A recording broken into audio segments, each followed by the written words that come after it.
ഓണമൊക്കെ എത്ര ആഘോഷിക്കുന്നു എന്ന് പറഞ്ഞാലേ നമ്മുടെ നാട്ടില് ഒരിച്ചിരി കടിച്ചു പറിക്കാൻ എന്തെങ്കിലും വേണം. ഒരു ചിക്കൻ്റെ ഒരു കഷ്ണമെങ്കിലും ഈ നാട്ടിൽ കോഴിക്കോട് സൈഡിലോട്ട് എന്തായാലും, മറ്റു സൈഡിലേക്ക് അത്രയും ഇതില്ല, നമ്മുടെ ഈ സൈഡിലേക്ക് അങ്ങനെ നിർബന്ധമുണ്ട് കേട്ടോ.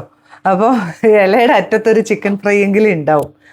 അപ്പോൾ നമ്മളിന്ന് ഉണ്ടാക്കാൻ പോകുന്നത് ഓണത്തിന് ഉണ്ടാക്കാൻ പറ്റുന്ന വളരെ സിമ്പിളായിട്ട് പെട്ടെന്ന് ഉണ്ടാക്കാവുന്ന ഒരു ചിക്കൻ്റെ ഒരു വിഭവമാണ്. നാടൻ കോഴിയാണെങ്കിൽ സൂപ്പർ. അപ്പം ഇല്ല എങ്കിൽ ബ്രോയിലർ ആണെങ്കിലും സ്കിന്നടക്കം എടുക്കുന്നതാണ് നല്ലത് കേട്ടോ. അപ്പോൾ നമ്മൾ അതൊന്നും ഉണ്ടാക്കി കാണിക്കാവേ. ഇപ്പം ഓണം ആയിക്കോട്ടെ, എന്താണ് ചിക്കൻ്റെ വിഭവം എന്ന് ചോദിക്കരുത്, നമ്മുടെ നാട്ടിലൊക്കെ നിർബന്ധമാണ്. അപ്പോൾ അതാ എടുത്തു വെച്ചിരിക്കുന്ന സാധനങ്ങളെന്ന് പറയുന്നത് ഒരു 350 ഗ്രാം ചെറിയുള്ളി ഉണ്ടേ, അത് ചതച്ച് വെച്ചേക്കുക. പിന്നെ എരിവിന് പാകത്തിന് വറ്റൽമുളക് ക്രഷ് ചെയ്ത് വെച്ചിട്ടുണ്ട്, മഞ്ഞൾപ്പൊടി, കുറച്ച് ചിക്കൻ മസാല, കുറച്ച് പെരിഞ്ജീരകപ്പൊടി ഇല്ലെങ്കിൽ ഗരം മസാല, പിന്നെ കുരുമുളക് പൊടി. അത് നിങ്ങളുടെ എരിവിന് പാകത്തിന് വേണം കേട്ടോ. ഇത് ഞാൻ കറക്റ്റ്, പിന്നെ കുറച്ച് കറിവേപ്പില, ഉപ്പ്, വെളിച്ചെണ്ണ. ഞാനിപ്പോൾ 1 കിലോ ചിക്കൻ എടുത്തേക്കുന്നത്, സ്കിന്നോട് കൂടിയുള്ള 1 കിലോ ചിക്കൻ. ഇത് നമുക്ക് ഒരു ചുവട് കെട്ടിയുള്ള ഒരു ചീനച്ചട്ടിയിലോ അല്ലെങ്കിൽ ഉരുളിയിലോ ഒക്കെ ഉണ്ടാക്കാം. മറ്റുള്ള കട്ടി കുറഞ്ഞ പാത്രത്തിൽ ഉണ്ടാക്കരുത്. ഇതാ നമ്മൾ ചതച്ച് വെച്ചിരിക്കുക ഈ ചിക്കൻ. എന്നിട്ട് എന്ത് ചെയ്യുന്നറിയോ, നമ്മളിങ്ങനെ വൃത്തിയാക്കി എടുത്തിട്ട് അതിനെ ഒന്ന് ചതച്ചിട്ട് എടുത്ത് വെച്ചിരിക്കുകയാണേ. അപ്പോൾ അതിങ്ങനെ നമുക്ക് ചീനച്ചട്ടിയിലോട്ട് ഇട്ട് കൊടുക്കാം. കണ്ടോ, അതാണ് ഇത്രയും സോഫ്റ്റായി. ഒന്ന് ചതച്ച് വെച്ചേക്കുക. എല്ലാം ഇട്ട് കൊടുക്കുക. ചെറിയുള്ളിയാണ് അതിൻ്റെ ഒരു ടേസ്റ്റ്. സവോള ഞാൻ പ്രോത്സാഹിപ്പിക്കുന്നതേ ഇല്ല. ഇനിയിപ്പം പറ്റില്ലാത്തവരെന്നാലും വേണ്ട, ചെറിയുള്ളി തന്നെയാണ് നല്ലത്. ഇതാ ചെറിയുള്ളി ഇട്ട് കൊടുത്തു. പിന്നെ നമ്മുടെ വറ്റൽമുളക്, ഇതാ മഞ്ഞൾപ്പൊടി, ചിക്കൻ മസാല, പെരിഞ്ജീരകപ്പൊടി അല്ലെങ്കിൽ ഗരം മസാല എടുത്താലും കുഴപ്പമില്ല, കുരുമുളക് ഒരു 1.5 സ്പൂണുണ്ട്. ഇത്ര എരിവ് എന്തായാലും വേണം. നല്ല ഓണത്തിനൊന്ന് എരിവ് വലിച്ച് മറ്റ് കറികളൊക്കെ കൂട്ടി കഴിക്കാൻ നല്ലതാണ്. ഒരിടത്തൊരു ഇച്ചിരി എരിവ് ഇരുന്നോട്ടെ, കുറച്ച് കറിവേപ്പില. ഇനി നമുക്ക് പാകത്തിന് ഉപ്പിട്ട് കൊടുക്കണം. ഉപ്പിട്ടു. വെളിച്ചെണ്ണ, കുഴയ്ക്കാൻ ആവശ്യത്തിനുള്ള വെളിച്ചെണ്ണ. ഈ വെള്ളം ഒഴിക്കത്തില്ല, വെളിച്ചെണ്ണയിൽ മാത്രമാണിത് റെഡിയാവുന്നത്. അപ്പോൾ ഒരു 2 സ്പൂൺ വെളിച്ചെണ്ണയെങ്കിലും ഇതിന് ഒഴിക്കണം, എന്നാലേ അതിന് ടേസ്റ്റ് വരുള്ളൂ. കണ്ടോ, നന്നായിട്ടൊന്ന് മിക്സ് ചെയ്യുക. കൈ കൊണ്ട് നന്നായിട്ട് കുഴച്ചൊന്ന് മിക്സ് ചെയ്യണം.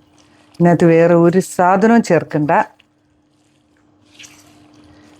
കുരുമുളകും നമ്മുടെ വറ്റൽമുളകുമാണ് അതിൻ്റെ എരിവിന്. നാടൻ കോഴിയാണ് ഇതിൻ്റെ സൂപ്പർ ടേസ്റ്റ്. സ്റ്റൗ ഒക്കെ ഓണാക്കുന്നു, മൂടി വെക്കുന്നു. നല്ല പോലെ ആദ്യമേ ഒരിച്ചിരി തീ കൂട്ടി വെക്കുക, പിന്നെ ചെറു തീയിലിരുന്ന് നല്ല പോലെ ഒന്ന് വെന്തോട്ടെ. നമ്മുടെ ചിക്കൻ എന്തായെന്നൊന്ന് നോക്കണ്ടേ. നോക്കിയേ, ചിക്കനിൽ നിന്നുള്ള വെള്ളമൊക്കെ ഇറങ്ങി. പിന്നെ നമ്മൾ ആ ഒഴിച്ച ആ എണ്ണയിലാണ് ഇത് വേഗം ചെയ്ത് കേട്ടോ. ഞാൻ വലിയ പീസാക്കി എടുത്തത്, നിങ്ങൾക്ക് ചെറിയ പീസാക്കാം, കറി പീസ് വേണമെങ്കിൽ അങ്ങനെയാക്കാം. ഇനി ഇതിനകത്ത് ഒന്നും ചേർക്കാനില്ല, ഉപ്പുണ്ടോ എന്ന് മാത്രം നോക്കിയാൽ മതി. നമ്മൾ പാകത്തിൽ ഉപ്പിട്ടിട്ടുണ്ടാവും. വേറെ ഒന്നും നോക്കാനില്ല. ചിക്കൻ വേകുന്ന ഒരിത് മാത്രമേ ഉള്ളൂ. അത് വെന്ത് കഴിഞ്ഞാൽ നമ്മുടെ ചിക്കൻ റെഡിയാവും. ഇച്ചിരി കൂടെ ഒന്ന് നന്നായിട്ടൊന്ന് വറ്റിക്കോട്ടെ, ഇച്ചിരി കൂടെ ഒന്ന് ആവാനുണ്ട്. ചിക്കൻ എന്തായെന്ന് നോക്കണ്ടേ. ഇപ്പം എല്ലാം റെഡി ആയിട്ടുണ്ടാവും. എന്താ നോക്കിയേ. ഇനി ഇതിനകത്ത് കുറച്ച് കറിവേപ്പിലയും കൂടെ ഒന്ന് ഇടുന്നു, ഒന്നും കൂടെ ഒന്ന് മൂടി വയ്ക്കുന്നു. അതിന് ശേഷം സ്റ്റൗ ഓഫ് ചെയ്യാം. സ്റ്റൗ ഒക്കെ ഓഫാക്കിയിട്ടുണ്ട്. ഇതാ നമ്മുടെ ചിക്കൻ ഇവിടെ റെഡിയായി. കണ്ടോ, ചെറിയ കഷ്ണങ്ങളാക്കണമെങ്കിൽ ആക്കിക്കൊള്ളുക, അത് മാത്രമേ ചെയ്യാനുള്ളൂ. ആ ഇലയുടെ അറ്റത്ത് ഇതും കൂടെ ഒന്ന് വെച്ച് കൂട്ടിയാൽ ഓണസദ്യക്ക് ഇവനായിരിക്കും കേമൻ. ഓക്കെ, നമുക്കൊരു കഷ്ണം കഴിച്ചു നോക്കണ്ടേ. ഒരു പീസ് ഒന്ന് നമുക്ക് കഴിച്ചു നോക്കാം. നോക്കിയേ, ഓണത്തിന് ഇതുണ്ടാക്കിയത് സൂപ്പറായിരിക്കും. ചിക്കൻ ഇങ്ങനെ ചതച്ചത് കൊണ്ട് അത്ര സോഫ്റ്റാണ് കേട്ടോ. അല്ലെങ്കിലും സോഫ്റ്റ് ആവും, മസാലയൊക്കെ അതിൻ്റെ ഉള്ളിൽ കയറും.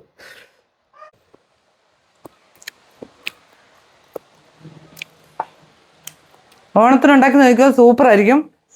ഇലയുടെ അറ്റത്ത് ഇത് വെച്ചിട്ടുണ്ടെങ്കിൽ ഇവനായിരിക്കും കേമൻ. ഒന്നും പറയാനില്ല. ഉണ്ടാക്കി നോക്കിയിട്ട് അഭിപ്രായം പറയണേ. പുതിയൊരു വീഡിയോ കിട്ടിയാൽ ഇതായിരിക്കും. ബൈ.